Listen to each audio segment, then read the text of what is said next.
Hello everyone, welcome back. Today's talk is about cultivating beginner's mind. So you may remember that one of my inspirations for beginning my meditation journey was reading Shunryu Suzuki's Zen Mind, Beginner's Mind. And I understand what he means by the phrase when he says, as a definition of it, in the beginner's mind, there are many possibilities. In the experts, there are few. So I do understand that from an intellectual perspective, it makes sense. But when I think about it in a practical, real world way, I have a little trouble with that. So that's why I thought I would explore it tonight. So it's not the way we talked about last week, an unknown, because this is a known that we're trying to unknow. And I don't know how that's possible. So how do we cultivate beginner's mind? Does it mean to go backwards? Can we unknow something? That word doesn't even exist, unknow. So then I heard an even simpler definition, and it made quite a lot of sense to me. They defined it as fresh air. So maybe the knowledge that we've accumulated is a bit stale. Not all of it, surely, just maybe some of it. And in mindfulness, we say one thing is for sure, and that is change. So often we hold on to our belief systems for a very, very long time and are afraid to examine them with fresh eyes. One thing I know for sure is that habit is the opposite of beginner's mind. And awareness of our thoughts is the beginning. So attachments to our views and opinions, as we discussed last week, are the hindrances to beginner's mind. But to be clear, strong views are not the problem. What matters is how you hold on to them. And if you hold on to them too tightly, do you close off any possibility of looking at things new, of learning different ways of doing things, of reassessing your assumptions? Picasso said, learn the rules like a pro, and then you can break them like an artist, which I like that. But he also said, it takes a very long time to become young. And I think that really sums it up beautifully. So how do we cultivate beginner's mind in the real world, not just in our practice? Well, I found 3 wonderful examples, one from a Zen monk, one from a quantum physicist, and one from an environmental activist from Kenya. And what's amazing is they all love trees and they all practice beginner's mind. So let me tell you their stories. The first one is from Thich Nhat Hanh, the Vietnamese monk. You've probably heard of him. He gave a talk called Looking Deeply into the Nature of Things, and he holds up a white sheet of paper and says, when I look deeply at this piece of paper, I can see a cloud. You don't need to be a poet to see a cloud in a piece of paper. You know very well, if there was no cloud, there would be no rain. And the trees would not be able to grow. And without the trees, you could not make the paste for the paper. So the cloud is inside the paper. And the paper is made of non-paper elements. And cloud is one of those non-paper elements. You can see the forest, you can see the trees when you look deeply. If you remove the trees from the sheet of paper, the paper cannot be there. So when I touch the paper, I touch the trees, I touch the rain, I touch the cloud, I touch the earth, I touch the minerals. They're all here. And when I touch the paper, I also touch the sunshine. Without sunshine, no trees can grow. I can touch the sun without burning my finger. Everything that can be touched can be found in this simple sheet of paper.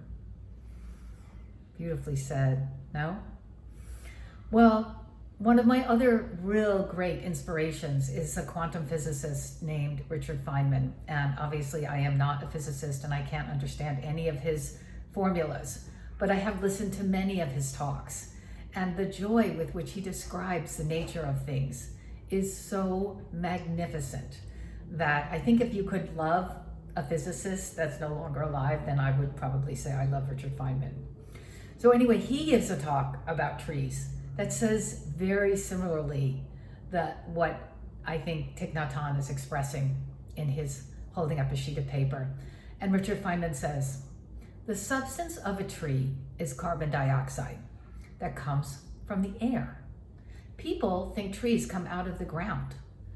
Carbon dioxide in the air enters the tree and it kicks out the oxygen, leaving carbon and water. The water comes out of the ground, but how did it get there? It came out of the air. It came from the rain. So in fact, almost all of the tree comes from the air. The carbon and the oxygen are stuck very tightly together. And how is it that the tree is so smart to be able to take the carbon dioxide and undo that? Well, it's the sunlight. The sunlight knocks the oxygen away from the carbon. It takes sunlight to get the tree to work. So the sun all the time is doing the work of separating the oxygen, which is some kind of terrible byproduct to the tree, which leaves the carbon and the water, which is the substance of the tree. And then when we take the substance of the tree and stick it in a fireplace, and all the oxygen and the carbon actually prefers to be back together again. And so everything is being undone. And carbon and oxygen are being reunited. And all the light and the heat from the fire, that's the light and the heat of the sun. It's stored from the sun coming out in the fire. Isn't that beautiful? I love the way these two giants in their field are saying the same thing but coming at it from totally different angles. They're asking us to look deeply with fresh eyes at the things we take for granted, just like trees, and become aware and be amazed, just like a child.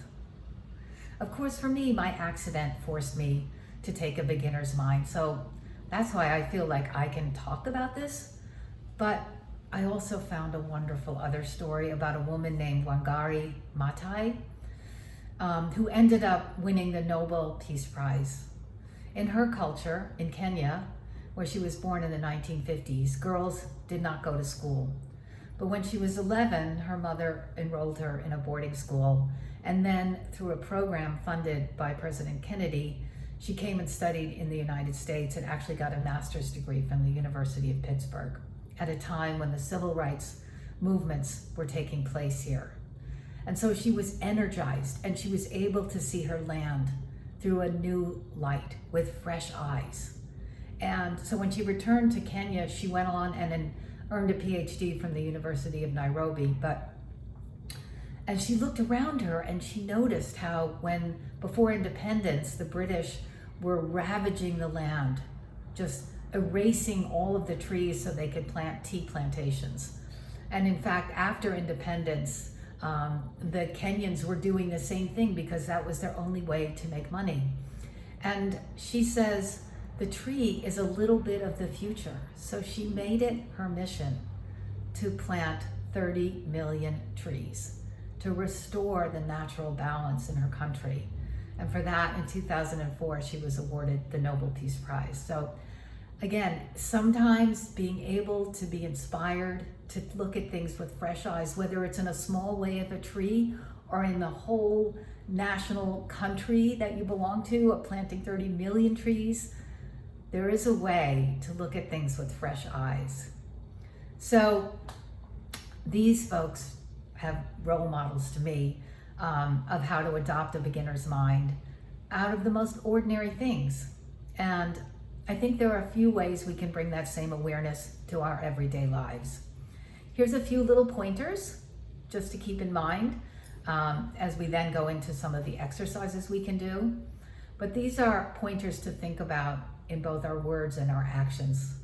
So the first one is discard fear of failure, because sometimes we're so comfortable in our assumptions, in our habits. So going outside, looking at them from fresh lights can be a little scary. Then live without the idea of should, but with the idea of could.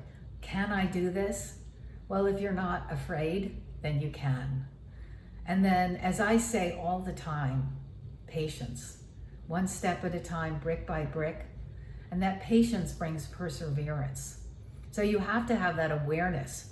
You have to have that, oh, I need to look at this through new eyes. I need to bring a freshness to this perspective. And do that one day at a time, one step at a time. And all of a sudden you'll turn around and you do have a new perspective on things. And ask questions.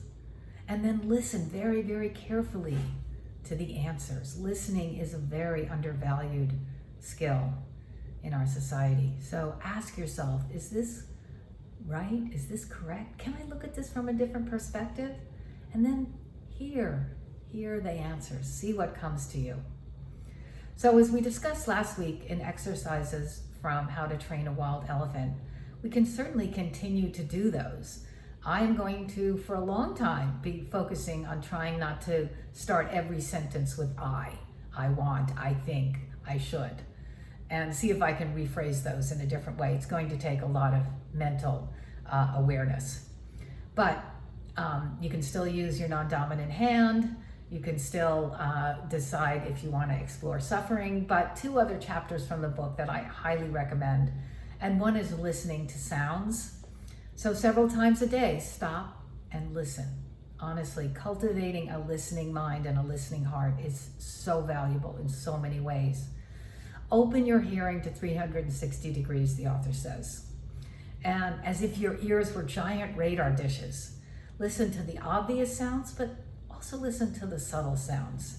I was meditating in my garden this morning, and it was almost difficult to meditate. There were so many sounds. There were dogs, and there were gardeners, and there were helicopters and planes. And I was able to notice how my mind could listen and then tune it out. And I turn around for a minute and I go, I haven't heard anything.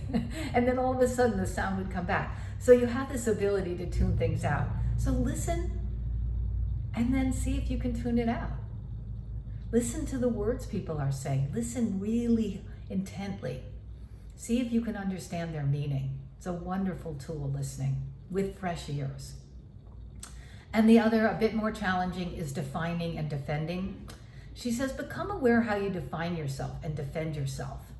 It could be your attachment to a physical or intellectual space that you need to defend yourself. Is that where you always sit? You know, I know when I was in a yoga studio, I did have a very preferred spot, and I would get there kind of early. And sometimes I would be asked to move, and it wasn't that easy. So I'm totally familiar with that. It's obviously a little easier now. I don't have to defend my space. I just go out in the yard. But it could be about defending your position on things, on Zoom calls, conversations with your family or your children, where maybe it's a time to take a look at things from a different perspective, hear somebody else's point of view. So these are just some very small things. Again, it's the kind of thing, brick by brick, little by little. Just have this ability to say, can I look at this from a fresh mind, with fresh eyes, and breathe some fresh air into my assumptions and my viewpoint? I think you'll find it refreshing. So, as I always do, I like to leave with a quote. And this is from Einstein. I might have read it before, but I read it again today, and I thought it was just so appropriate. I wanted to repeat it.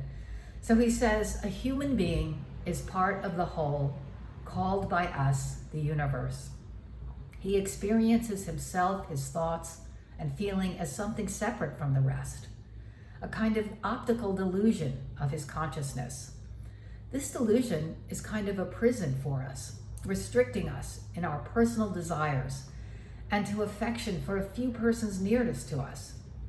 Our task must be to free ourselves from this prison by widening our circle of compassion to embrace all living creatures and the whole of nature, including trees. Nobody is able to achieve this completely, but striving for such achievement is in itself a part of the liberation and a foundation for inner security. So again, ask yourself the questions. Don't be afraid of the answers. Persevere, be patient with yourself and with others, and open to a new way of looking at things. And that's how you can cultivate beginner's mind. So thank you so much. And now we'll sit.